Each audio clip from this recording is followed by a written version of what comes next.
Good morning, dear students. So this is the second video of the lesson, the French Revolution. So we will start the reading of the lesson from the next page.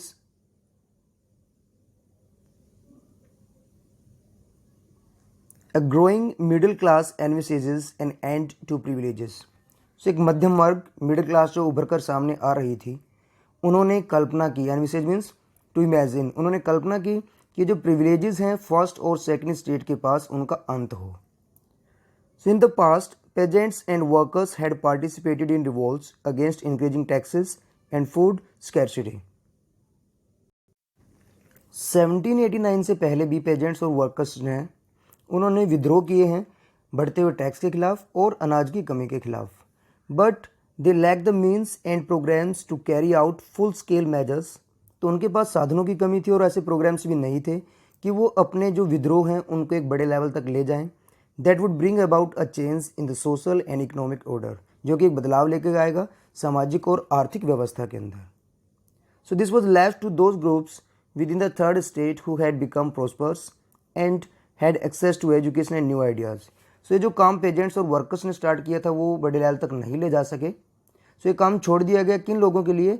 Third state में कुछ ऐसे लोग थे जो कि समृद्ध बन चुके थे और जो कि जिनके पास पहुंच थी एजुकेशन तक और उनके पास न्यू आइडियाज़ भी थे. The 18th century witnessed the emergence of social groups termed as the middle class. 18th century में कुछ ऐसे सामाजिक ग्रुप उभरकर सामने आए जिनको कि मिडिल क्लास का नाम दिया गया. Who earned their wealth through an expanding overseas trade, जिन्होंने अपना धन कमाया दूसरे देशों में व्यापार करके, and from the manufacture of goods such as woolen and silk textile, और सामान को बनाकर जैसे कि वुलन और सिल्क के जो हैं कपड़े बनाए हैं, that were either exported or bought by the richer member of the society. या तो उनको दूसरे देशों में भेज दिया जाता था या जो सोसाइटी के रिच मेंबर्स अमीर लोग होते थे उनके द्वारा खरीद लिया जाता था. In addition to merchants and manufacturers, the third state included professions such as lawyers or administrative officials. So merchants और manufacturers के अलावा थर्ड स्टेट में और भी कुछ प्रोफेशंस थे जैसे कि लॉयर्स और administrative officials. All of these were educated and believed that no group in the society should be privileged by birth. ये सभी लोग जो है पढ़े लिखे थे और विश्वास करते थे, ऐसा मानते थे कि समाज में किसी भी व्यक्ति को जन्म के आधार पर विशेष अधिकार नहीं मिलने चाहिए. Rather a person social position must depend on his merit. इसकी बजाय क्या होना चाहिए कि जो व्यक्ति है उसका जो समाज में स्थान है वो उसके गुणों के आधार पर निर्धारित होना चाहिए. These ideas envisaging a society based on freedom and equal laws. So जो आइडियाज़ थे कि एक ऐसे समाज की कल्पना करना जो कि फ्रीडम और बराबर के कानूनों पर निर्धारित हो, एंड अपॉर्चुनिटीज़ फॉर ऑल, और जिसमें सभी के लिए एक समान अपॉर्चुनिटीज़ होंगी, were put forward by philosophers. So कुछ फिलोसफर्स के द्वारा इन आइडियाज़ को आगे बढ़ाया गया. उन फिलोसफर्स के कुछ नाम दिए गए जैसे कि John Locke and Jean-Jacques Rousseau. In his two treatises of the government, Locke sought to refute the doctrine of divine end. So, John Locke ने बुक लिखी है टू ट्रेटाइजेस ऑफ द गवर्नमेंट. उसमें उन्होंने प्रयास किया है कि एक खंडन किया जाए किस चीज़ का, कि एक राजा के पास जो दैवीय शक्तियाँ होती थी या दैवीय जो उनके पास पावर होती थी, and absolute right of the monarch, कि राजा के पास जो असीमित शक्तियां हैं जिनके ऊपर किसी का कोई कंट्रोल नहीं है उनको जो है समाप्त करना चाहिए.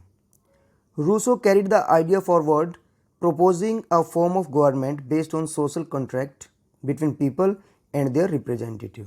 सो रूसो ने एक आइडिया दिया, लोगों को एक विचार दिया कि ऐसी गवर्नमेंट बननी चाहिए जिसमें कि एक सामाजिक कॉन्ट्रैक्ट हो लोगों के बीच में और उनका जो रिप्रेजेंटेटिव जिन लोगों को चुनते हैं. In the spirit of laws, Montesquieu proposed a division of power within the government between the legislative, the executive and the judiciary. So Montesquieu ने एक बुक लिखी है अपनी द स्पिरिट ऑफ लॉ.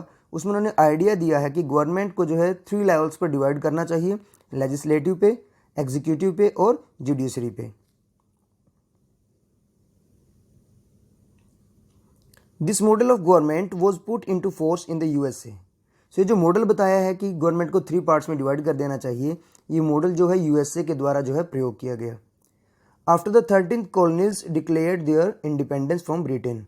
जब यूएसए की 13 कॉलोनीज को जो है आज़ाद करवा दिया गया ब्रिटेन से। सो फ्रांस ने उनकी हेल्प की थी, लुइस द 16 ने उनको इंडिपेंडेंस दिलवाने में। The American constitution and it's guarantee of individual right was an important example of for the political thinker in France. France के अंदर जो पोलिटिकल थिंकर्स हैं, यानी कि जो पोलिटिकल इक्वालिटी, राजनीतिक समानता चाहते थे, उनके द्वारा एक बहुत बड़ा उनको लिए महत्व रखता था क्या, कि अमेरिका के कॉन्स्टिट्यूशन में जो इंडिविजुअल राइट्स का एक पॉइंट रखा गया था कि लोगों के पास अधिकार हैं। तो ये पॉइंट जो है उनको बड़ा अच्छा लगा। फ्रांस के जो पोलिटिकल थिंकर्स हैं उन्होंने इसके लिए बड़ा ही इंपॉर्टेंट था और उसको प्रयोग किया। The ideas of these philosophers were discussed intensively in salons and coffee houses. So ये जो फिलोसफर्स ने आइडियाज़ दिए कि गवर्नमेंट किस तरह की होनी चाहिए, राजा की पावर पे जो है लगाम लगानी चाहिए, जन्म के आधार पर किसी के पास विशेष अधिकार नहीं होने चाहिए, इस तरह के आइडियाज़ जो हैं सैलून्स और कॉफ़ी हाउसेज में डिस्कस किए जाने लगे। And spread among people through books and newspapers, और लोगों के बीच में कैसे पहुँचे, न्यूज़पेपर्स के द्वारा, बुक्स के द्वारा। These were frequently red allowed in groups for benefits of those who could not read and right. अब कुछ लोग ऐसे थे जो कि न्यूज़पेपर और बुक्स को पढ़ नहीं पाते थे और ना ही उनको लिखना आता था, तो उन लोगों के लिए क्या उपाय निकाला गया कि उन लोगों को ऊंची ऊंची आवाज़ में वो पढ़ के सुनाए जाते थे, ताकि उनको पता लग जाए कि किस किस तरह के नए आइडियाज़ फ्रांस के अंदर आ गए हैं। The news that Louis the 16 plan to impose further taxes to be able to meet the expenses of the state generated anger and protest against this system of privileges. So एक news जो है फैल गई थी हर जगह पे कि Louis the 16 ने एक प्लान कर लिया है कि वो थर्ड स्टेट के लोगों के ऊपर टैक्स जो है और भी बढ़ाने वाले हैं अपनी सरकार के, अपने देश के खर्चों को चलाने के लिए। इसने एक चीज़ को जनरेट कर दिया, मतलब एक चीज़ को पैदा किया लोगों में, क्या गुस्सा हो गया, लोग एंगर हो गए, उनमें एंगर और प्रोटेस्ट यानी कि विद्रोह करना शुरू कर दिया against the system of privileges, यानी कि जो उनको विशेष अधिकार थे उनके खिलाफ लोगों ने विद्रोह करना स्टार्ट कर दिया। So that's all about the topic French Revolution in this video. In next video we will continue the reading of the lesson the French Revolution. Thank you.